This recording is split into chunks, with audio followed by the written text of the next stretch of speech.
جیسا بشر سجدے کے لائق ہے تو پھر آدم کے بنانے والے ہاتھ بھی سجدے کے لائق ہے۔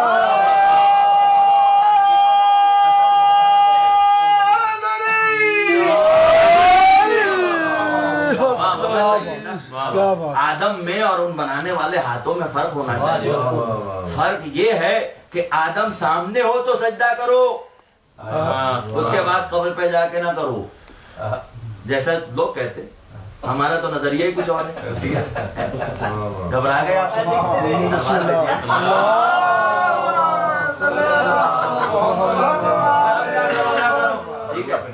ہے کہ نہیں؟ یہاں نہ کرو، وہاں نہ کرو، وہاں نہ کرو تو ٹھیک ہے، لیکن وہاں تو کروایا تھا، نہیں کروایا تھا؟ زندہ آدم کا کروایا تھا، زندہ آدم کا سجدہ کروایا تھا اللہ نے۔ اللہ اکبر۔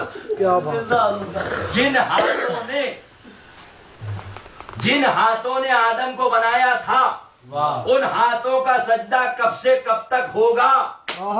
جب سے وہ ہاتھ ہوں گے تب سے، جب تک وہ ہاتھ ہوں گے تب تک۔ اب پوری کائنات کے لیے قرآن اعلان کر رہا ہے۔ کیا اعلان کر رہا ہے؟ کیا اعلان کر رہا ہے؟ قرآن یہ کہہ رہا ہے کلو شیء ہالک الا وجہہ، ہر شے ہلاک ہو جائے گی سوائے اس کے چہرے کے۔ تو وہ چہرہ کہاں ہے؟ جہاں وہ چہرہ ہوگا وہیں وہ دونوں ہاتھ ہوں گے۔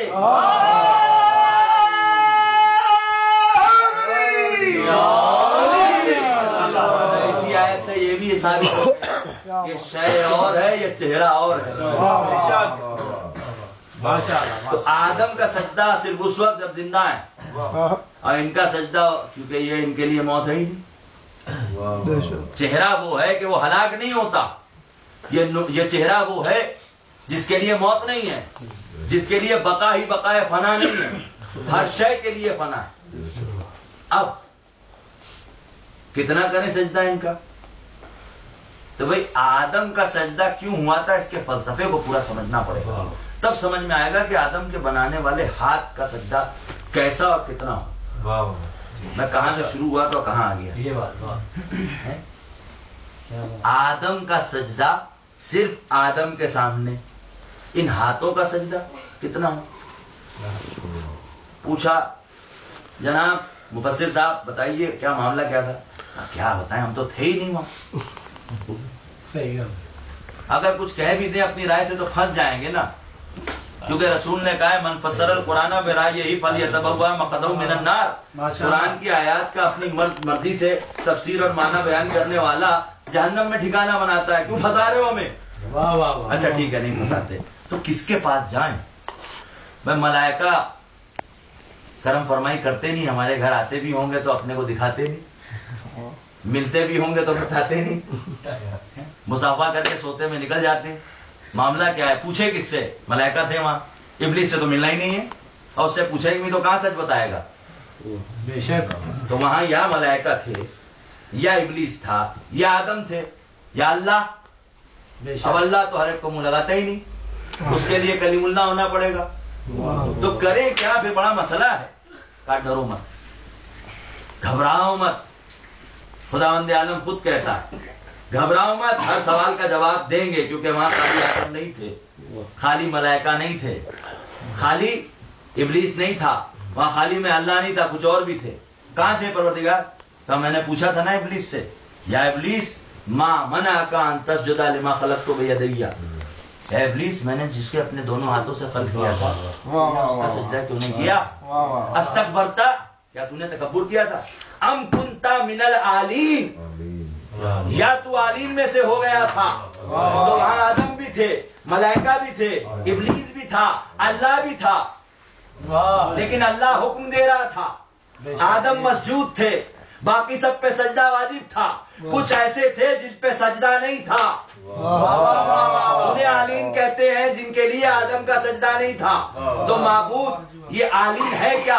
کا علی کی جمع ہے آلین. دنیا آج تک ہم سے بحث کر رہی ہے کہ آپ یہ کیسے کہتے ہیں اولنا محمد، اوسطنا محمد، آخرنا محمد، کلنا محمد. میاں دماغ ٹھیک کر لو ورنہ قرآن سے ہم کہیں گے اولنا علی، اوسطنا علی، آخرنا علی، کلنا علی. کیا بات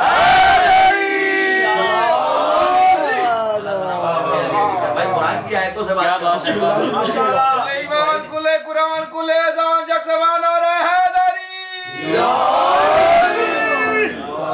بھائی عالین وہاں تھے، عالین ہی بتائیں گے، عالین بتائیں گے. یہ جو لوگ جالس قالین ہیں یہ نہیں بتائیں گے، عالین بتائیں گے کہ معاملہ کیا تھا، مولا کیا معاملہ تھا. تو سرکار سید الشہداء نے راہ کوفہ میں یہ خطبہ دیا اور خطبے میں ارشاد فرمایا کہ جانتے ہو کہ آدم کا سجدہ کیوں کروایا گیا تھا؟ آدم کا سجدہ اس لیے کروایا گیا تھا کہ آدم ہمارے انوار کا ظرف بنے تھے. اللہ نے جو حکم دیا تھا وہ حکم دیا تھا تعظیما لانوارنا اہل البیت، کہ وہ آدم کا سجدہ تھوڑی تھا، ہم اہل بیت کی تعظیم کا سجدہ تھا. تو اس کا مطلب یہ کہ وہاں بھی فلسفہ نسبت نور کا تھا. ابلیس منکر آدم نہیں تھا، خالی منکر آدم ہوتا تو شاید بچ جاتا. ابلیس منکر تعظیم نور اہل بیت تھا. اب دنیا ہم سے کہتی ہے آپ اتنے سخت کیوں ہیں تبرہ میں؟ تو اس لیے سخت ہیں کہ اللہ سخت ہے. جب نور آدم کی پیشانی میں خفی تھا، چھپا ہوا تھا، ظاہر نہیں تھا، آدم کی جبین میں، اللہ نے کہا سجدہ کرو. جس نے نہیں کیا اسے ابلیس بنا کر نکال دیا. تو جب ایک نور کے ہاتھ پر دوسرا نور ہو اور وہ کہے من کنت مولا ہو فہذا علی مولا، اب جو اس کا انکار کرے وہ ابلیس سے بڑا ابلیس ہے. ہے کہ نہیں؟ کیونکہ وہاں خفی تھا، یہاں جلی ہے. اس لیے لعنتیں ہیں ان پر کہ جنہوں نے انکار کیا. نہیں یار تبرہ کا دور نہیں ہے. اچھا کون سا دور ہے؟ ہر دور اللہ کا ہے کہ نہیں؟ ہر دور قرآن کا ہے کہ نہیں؟ ہاں تو سنو، کس نے کہا کہ دور تبرہ نہیں رہا؟ کس نے کہا کہ دور تبرہ نہیں رہا؟ کیا اعتبار سورہ توبہ نہیں رہا؟ آپ آسانی سے سن گئے. کس نے کہا کہ دور تبرہ نہیں رہا؟ کیا اعتبار سورہ توبہ نہیں رہا؟ جو دشمن علی سے رواداریاں کرے، جو دشمن علی سے رواداریاں کرے وہ لائق شفاعت زہرا نہیں رہا. جو دشمن علی سے رواداریاں کرے وہ لائق شفاعت زہرا نہیں رہا. میں نے سوچا تھا ایک خطبہ پڑھوں گا مولا کائنات کے سلسلے میں، ولایت کے سلسلے میں غضبناک ہو کر سرکار نے مدینے میں ارشاد فرمایا تھا. یہ بڑا طویل خطبہ ہے اور 50 لاکھ روپے کا خطبہ ہے. غضنفر صاحب کو آپ سبھی پسند کرتے ہیں اور سنتے ہیں. انہوں نے کہا تھا جو خطبہ پڑھے گا میں اسے 50 لاکھ دوں گا. میں نے بمبئی میں پڑھ بھی دیا اور کسی نے کچھ نہیں دیا. محمد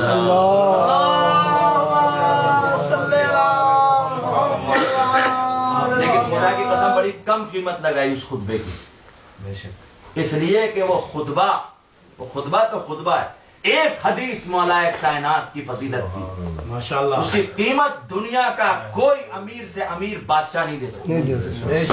ایک حدیث، صرف ایک حدیث. بلکہ حدیث بھی بڑی بات ہے. علی کے نام کو جو ورد کرتا ہو اس کے دل پہ علی لکھا ہو. چٹے امام کہہ رہے ہیں غریب آیا ہے مولا، بہت پریشانی، بہت جو کرتا ہوں سب کام ہی بگڑ جاتا ہے. اچھا ٹھیک ہے کوئی بات نہیں، میں ایسا کروں مدائن دے دوں تجھے. مدائن؟ پورا مدائن؟ ہاں ہاں پورا مدائن. اچھا مولا آپ کیا احسان ہے، آپ کا کرم ہے، بڑی نوازش ہے، اور دو کچھ؟ اب آپ فرزند رسول جو چاہیں، آپ کریم ہیں سخی. اچھا یہ سامنے پہاڑ دکھائی دے رہا، ہاں پورا دے دوں تجھے، سونے کا بنا کے؟ سونے کا ہے. ہاں مولا سونے کا دے دیا تجھے، مولا احسان آپ کا، کرم آپ کا، نوازش آپ کی، کیا کہنے سبحان اللہ۔ اور تو کچھ جی جی بتائیے مولا، آپ دینے پائے تو کیا نہ دے دیں، دینے پائے تو کیا نہ دے دیں ماشاءاللہ۔ تو میں ایسا کرتا ہوں تجھے پوری دنیا کا حاکم بنا دیتا ہوں ماشاءاللہ۔ یہ مولا نے اس لیے کہا کہ وہ بتانا چاہ رہے تھے ظاہری طور پر کسی مسند پہ کوئی بیٹھا ہو، حاکم بنانے والے ہم ہیں۔ بات بھیجیے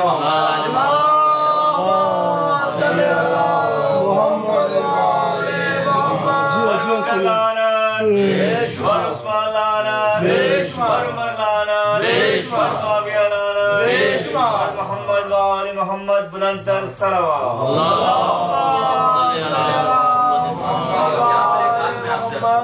اپنے بچوں کو، اپنی نسلوں کو یہ سکھانا بہت ضروری ہے، لیکن کوئی ایسا کام نہ کرے کہ جس سے دشمن کو فائدہ ہو۔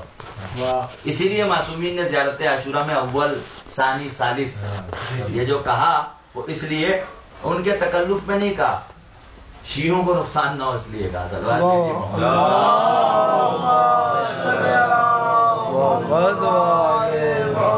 تنہائی میں پکڑ کے جو پیچھے سے وار کرنے والے ہیں پیچھے سے وار نہ کریں۔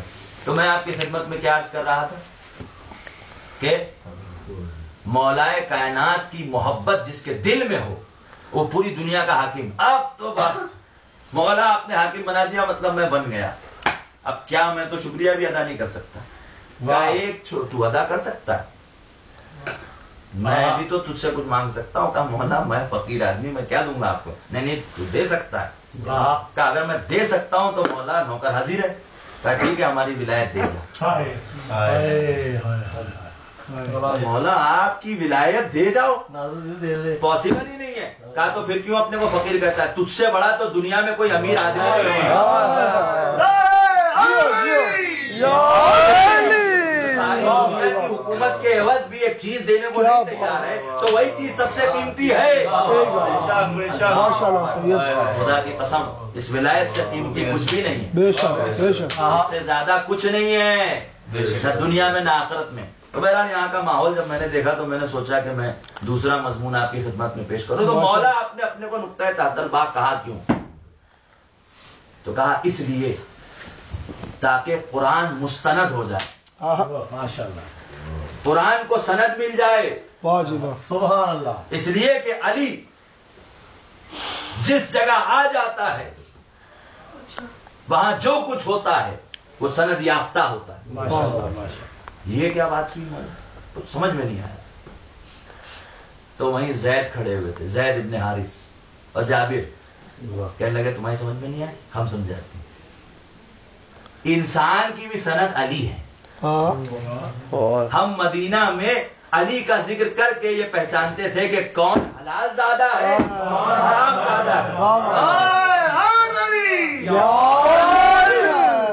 اب سمجھ میں آیا کہ اللہ نے کہا تھا اِنَّا نَحْنُ نَزَّلْنَا الذِّکْرَ وَإِنَّا لَهُ لَحَافِظُونَ، ہم نے ذکر کو نازل کیا اور ہم حفاظت کریں گے۔ تو حفاظت کیسے ہوتی ہے؟ سیل لگا کر۔ سیل کون ہے؟ علی ابن ابی طالب۔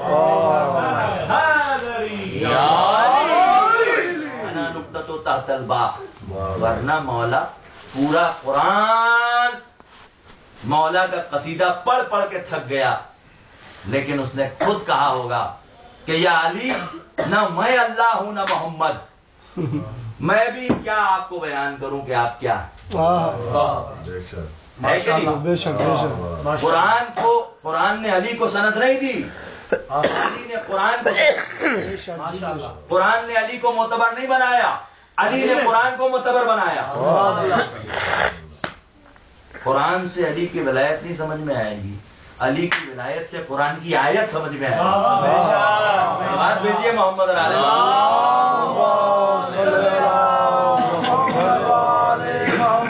لیکن نرسری اسٹوڈنٹس کے لیے قرآن ضروری ہے، پرائمری میں پڑھ لیں تھوڑا، نرسری پرائمری میں تب آگے بڑھے گی بات۔